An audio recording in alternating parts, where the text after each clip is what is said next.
بەڕێزان پرسیارێکمان لێ کراوە دەربارەی ئەوەی کە ئایا دروستە کەسێک نەشتەرگەری جوانکاری بکا بۆ دەمچاوی یا بۆ ئەندامێک لە ئەندامەکانی.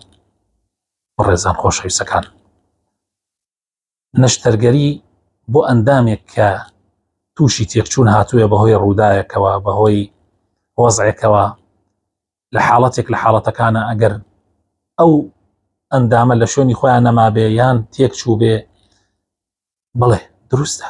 شەرعیش مەجالی داوە کە ئینسان شتەکان بگەڕێنێتەوە سەر سروشتی خۆی ئەگەر تێکچوو بێ.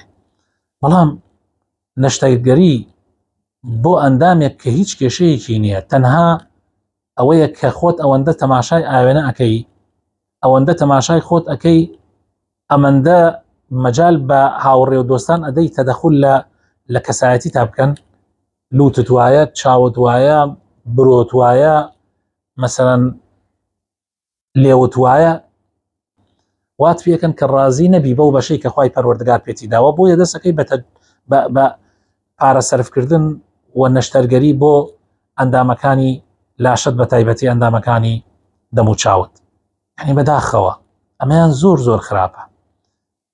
هیچ ضرورەتێک نییە ئینسان پارەیە کە بە ماندووبوونێکی زۆر دەستی کەوتووە بڕوا لە شتێکا سەرفیکە کە هیچ سوودی نییە، بەڵکو جاری وا هەیە زەرەریشی هەیە، بۆ دین و دنیای زەرەری هەیە.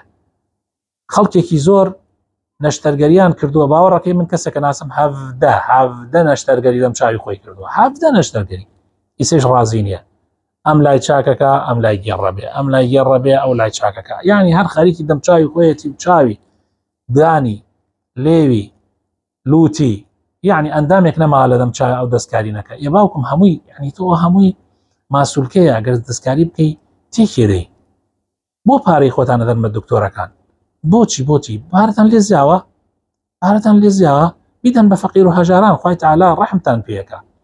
واللهی ئینسان لەسەر سروشتی خۆی جوانە، ئینسان بەو سروشتەوە کە خوای تەعالا خەڵقی کردووە لەسەری جوانە.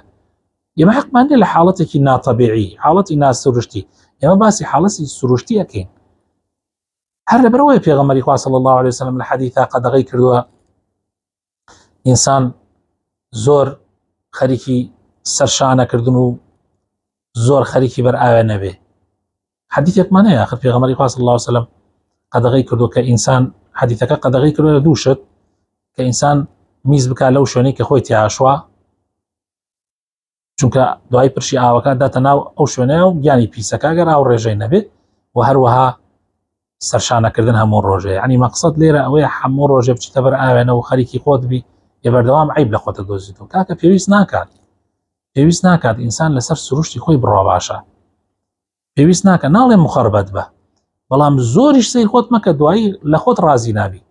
ئەوانەی کە ئەو بەڕێزەوە باسێکم، ئەو ئافرەتە کە باسێکم هەڤدە عەمەلیاتی کردووە، تخوا لە خۆی ڕازیە، واللهی لە خۆی ڕازی نییە، واللهی لە خۆی ڕازیە، نزیکەی 2 دەفتەری سەرف کردووە، بەس هیچ سوودی نییە، هیچ سوودی نییە، ڕازی نابێ بەردەوام.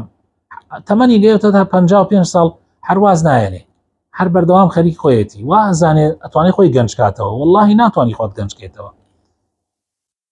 ئەم جوانە حەساوە ئینسان دەمچاوی خۆی تێددا. ئەوانەی کە نەشتەرگەری لوتیانەکەن زۆر جار تووشی تەنگی هەناسە ئەبن، زۆر جار تووشی مزاعفاتی ئەملا ئەولا ئەبن، کاکە خێریتیان نییە. بۆیە بە تەئکید هەر شتێک لەلایەنی سەحیەوە زەرەری هەبێ ئیسلام قەدەغەی لێ کردووە. ئەوە تەغیری خەڵقی خوایە، بەڕاستی دەستکاریکردنی خەڵقی خوایە کە شتێک عیبی نەبێ و تۆ بە زۆر بەدوایە گەڕێک ئەتێ وای پێ بکەیت و وای پێ بکەیت. هیوادارم ئینشاءڵڵا قسەکانم تەئسیری کردبێ لەو کەسانی کەوا هۆشیان لای خۆیان ماوە، جارێ عەقلیان لە شوێن خۆیانە ماوە. پارە و پولی خۆتان مەدەن بە دکتۆرەکان، ئەگەر هەر پارەکەت لێ زیادە بیدە بە خزمێکی، بیدە بە کەسێکی خزمی خۆت، بە بێباوتێکی خزمی خۆت، بە برایەکت، بە خوشکێکت کە زۆر احتیاجی پارەیە، با ئەوان ئیسفادەی لێ ببینن، مادام هەر لێت زاوە. واللهی هەر ئەمری، واللهی ئەمری، واللهی هەزار نەشتەرگەری بکە هەر ئەمری، دەموو دەمچاوی خۆت تێکەدەی، بۆ ئەندامەکانی لاشەی خۆت تێکەدەی. هیوادارم پەشیمان ببنەوە ئەو غەڵەتە نەکەن ئەوەی کە نەیکردووە. والسلام عليكم ورحمة الله وبركاته.